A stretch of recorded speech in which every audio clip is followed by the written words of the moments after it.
நான் அப்படியே பேசிடுவேன். சர்ச்சை முடிந்தது, நீக்கப்பட்டது. அது யார் மனதையும் புண்படுத்துறதுக்கு இந்த படத்தை எடுக்கல, எல்லாரையும் சந்தோஷப்படுத்த தான் எடுத்தோம். ஸோ இப்போ எல்லாருமே சந்தோஷமா இருக்காங்க. சந்தோஷமான விஷயங்கள் பத்தி பேசுவோம் சார். ஆமா வாங்கியிருந்தேன் சார். ரைட்ஸ் எல்லாம் வாங்கியிருந்தேன். எல்லாம் பர்ஃபெக்டா அவரை மனதில் வைத்துதான் எழுதப்பட்டது. இதோ இவர் தான் எழுதினார், ராகுல், அவர் அஸ்வின், இவங்க நாங்கெல்லாம் சேர்ந்து தான் எழுதினோம். ஸோ அவரை மனதில் வச்சுதான் எழுதினோம். வேற விஜய் கதை சொன்னீங்க. இப்ப காலதாமம் அவரு அரசுக்கு வந்தனால தள்ளி போச்சு, நீங்க ஒரு இன்டர்வியூ சொன்னீங்க. இப்ப அதுக்கப்புறம் சூர்யா வச்சு எழுதுன்னு சொல்றீங்க. அதுக்கப்புறம் கதை களம் ஏதாவது சேஞ்ச் ஆச்சா? ஆமா ஆச்சு. அதே மாதிரி விஜய் திரிஷா இல்ல சூர்யா திரிஷாவா இப்படி வச்சு இப்ப இதுல நான் எந்த கேள்விக்கு பதில் சொல்லணும் நீங்களே சொல்றீங்களா? முன்னாடி டிசைட் பண்ணிட்டு கதை இது பண்ணீங்களா, எழுதுறீங்களா? பொறுத்துக்கிட்டும் பொறுத்துக்கொள்ளலாம், பொறுத்துக்கொண்டும் பொறுத்துக்கொள்ளலாம் மாதிரி முதல்ல ஒரு கதை பண்ணேன் சார். அந்த கதையை வந்து விஜய் சார் கிட்ட சொன்னேன். அப்புறம் வந்து சூர்யா சாருக்கு கதை சொல்ற ஆப்பர்ச்சுனிட்டி வந்து அவருக்கு ஏற்ற மாதிரி அந்த கதையை மாத்தி அதுதான் கருப்பா வந்திருக்கு. ஆனா சிங்கமா யார் நடிச்சா?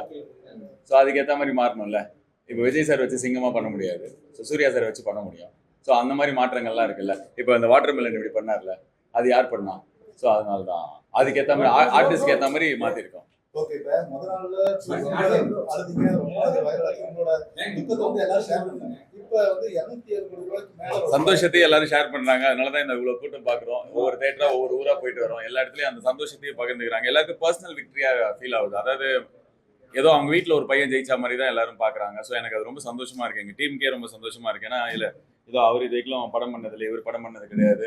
ஸோ யாருக்குமே பெருசா சினிமா பின்புலம் கிடையாது. ஸோ இருந்தாலும் நாங்க ஜெயிக்கிறது வந்து மக்கள் அவங்களோட வீட்டு பையன் ஜெயிக்கிற மாதிரி பாக்குறது ரொம்ப ஹாப்பியா இருக்கு. சோகமா இருக்கும் போதும் பார்த்தாங்க, சந்தோஷமா இருக்கும் போது கூட இருக்காங்க. ரொம்ப ஹாப்பி. பல காரணங்கள், எல்லா காரணங்களும் பேப்பர்லயும் வந்துருச்சு, எல்லா மீடியாலயும் வந்துருச்சு. ஸோ இப்போ வந்து தள்ளி போய் வந்துருச்சு. எல்லாம் நன்மைக்கே. கடவுள் வந்து கரெக்டான டேட்டை கொடுத்துருக்காரு. அதனால சூப்பரா பாக்குறேன். த்ரிஷா வந்து எங்க டீமுக்கே ரொம்ப பிடிச்ச ஆக்டர். தமிழ்நாட்டில் ஒரு 23 வருஷமா நடிகையா இருக்கிறது, டாப்லயே இருக்கிறது ரொம்ப கஷ்டம். ஸோ அப்படி இருக்கிற ஒருத்தங்க எங்க படத்துல இருக்காங்கன்றது எங்களுக்கு பெருமையான விஷயம். செமையா இருந்தது, அதான் சொன்னேன், ரொம்ப நல்லா இருந்தது. வாங்க சார், உங்க கேள்விக்கு தான் சார் வெயிட்டிங். செமையா பாக்குறேன். எல்லா துறையிலையும் முன்னேற்றம் இருக்கணும்னு தான் எதிர்பார்க்கிறேன் சார். சார் இல்ல சார், நான் இப்போ என்ன சொல்றேன்னா எல்லா இடத்துலயும் அதான் சொல்லிட்டு இருக்கேன். மக்கள் எல்லாருமே நம்பிக்கையோட இருக்காங்க. ஒரு புது முதலமைச்சர் வந்திருக்காரு. ஸோ அவர் வந்து நிறைய நல்லது பண்ணணும்னு சொல்லிட்டு தான் மக்கள் எல்லாரும் ஓட்டு போட்டிருக்கோம். ஸோ நானும் ரொம்ப ஹோப்ஃபுல்லாக இருக்கேன், நல்லது பண்ணுவார்னு நம்புறேன். எனக்கு பர்சனலாக விஜய் சார் தெரியும், ரொம்ப பிடிக்கும். ஸோ அதனால எல்லாரும் மாதிரியும் நானும் ஹோப்ஃபுல்லாக இருக்கேன். பல படங்கள் பார்த்தீங்கன்னா கடந்த காலங்களில் திரையிடுறதுக்கு காலதாமதம், அந்த மாதிரி சூழ்நிலையில் திட்டங்களா? நான் இன்னும் அந்த அமைச்சர் ஆகல, ஆகும்போது நான் திட்டங்கள் போடுறேன். பல இடைவெளிகள் இருந்து பல காலகட்டங்கள் நிறுத்தப்பட்டிருக்கு.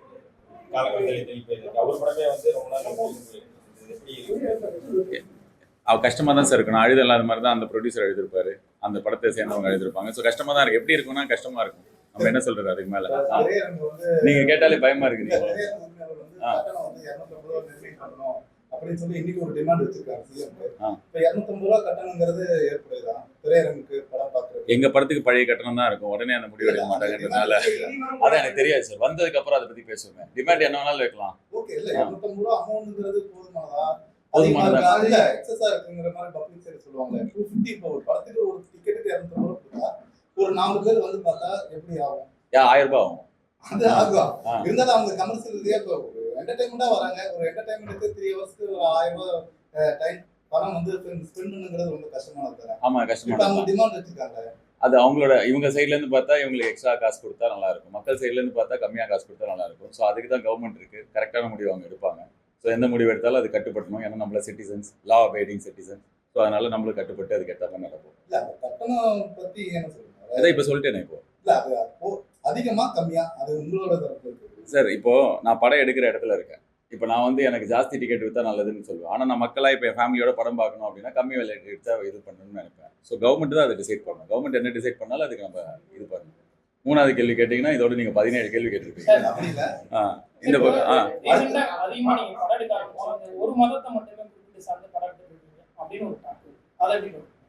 எனக்கு தெரிஞ்சு தமிழ் சினிமாவில் வந்து அம்மன் படம் வந்திருக்கு, முருகர் படம் வந்திருக்கு. நான் இப்போ கருப்புசாமி வச்சு படம் எடுத்திருக்கேன். ரொம்ப ரேராக தான் வந்து மற்ற மதங்கள் சார்ந்த இந்த படங்கள் வந்திருக்கு. ஸோ அதனால நான் ஒண்டி தனியாக அதை பண்ணல. காலாகாலமாக இப்படி தான் இருக்குது. ஃப்யூச்சரில் எனக்கு மேரி மாதாவை பற்றி படம் கிடைக்கிற வாய்ப்பு இருந்ததுன்னா, அந்த அருள் கடவுள் கொடுத்தாங்க அப்படின்னா நான் அதுவும் பண்ணுவேன். ஸோ அந்த மாதிரி தாட் வந்ததுன்னா அதுவும் பண்ணுவேன். ஸோ இதுதான் வச்சு பண்ணணும்னு கிடையாது. எனக்கு சாமி நம்பிக்கை ரொம்ப ஜாஸ்தி. எல்லா சாமியும் கும்பிடுவேன். நாகூர் தர்காவுக்கு போவேன், வேளாங்கண்ணி சர்ச் போவேன், கருப்புசாமி கோயில் போவேன். எல்லா சாமியும் கும்பிடுவேன். ஸோ அதனால எந்த சாமி பற்றி படம் எடுக்க வாய்ப்பு வருதோ, அருள் இருக்கோ அந்த சாமியை வச்சு படம் எடுப்பேன். சமூகத்துக்கு சொல்லுவாங்க பார்ட் 2 இருக்கு சார். அதான் இதோட முடிவில் தான் வருது. சமூகத்துக்கு சொல்லுவாங்க கருத்துன்னா அது சொன்னதா திருப்தி அடையும். திருப்பி எழுதுறோம். இந்த படம் பார்த்தாலே புரியும் சமூகத்துக்கு என்ன சொன்னோம் அப்படின்னு சொல்லிட்டு. ஸோ படத்தில் கருத்து இருக்கு. அது நாங்கள் ரொம்ப நாங்கள் என்ன படம் எழுதினமோ அந்த படம் தான் சார் எடுத்திருக்கோம். யாருக்காக எழுதினமோ அவங்களுக்கு அந்த படம் ரொம்ப பிடிச்சிருக்கு. தமிழ்நாடு ஃபுல்லாக என்ஜாய் பண்ணுறாங்க. ஸோ நாங்களும் ரொம்ப சந்தோஷமா இருக்கோம். ஸோ சந்தோஷமா இருக்கக்கூடாதுன்ற மாதிரி சில பேர் கேள்வியெல்லாம் கேட்டாலும் சந்தோஷமா இருக்கும். தேங்க்யூ. பட தயாரிப்பாளர் சம்பளம் வந்து நடிகர்களுக்கு அதிகமா இருக்குது அப்படின்னு போராட்டம் கூட ஒரு நாள் பண்ணாங்க. அப்படியே எங்க தயாரிப்பாளர் நான் கேட்குற சம்பளம் கொடுத்துட்டாரு. Thank you sir. நன்றி. Thank you so much. அடுத்த ப்ராஜெக்ட் இல்லை சார். இப்போதைக்கு சந்தோஷமா எல்லா ஊர்லயும் போயிட்டு மக்களோட அன்பை வாங்கி அப்படியே உள்ள ஜோபியில் போட்டுக்கிறேன். 3 வருஷம் வேலை பண்ணியிருக்கேன் இதில். ஸோ நாங்கள் எல்லாரும் as a டீமா என்ன லவ் கிடைக்குதோ அதை ரிசீவ் பண்ணுற இடத்துல இருக்கோம். அடுத்ததுக்கு மூவ் ஆன் ஆகிறதுக்கு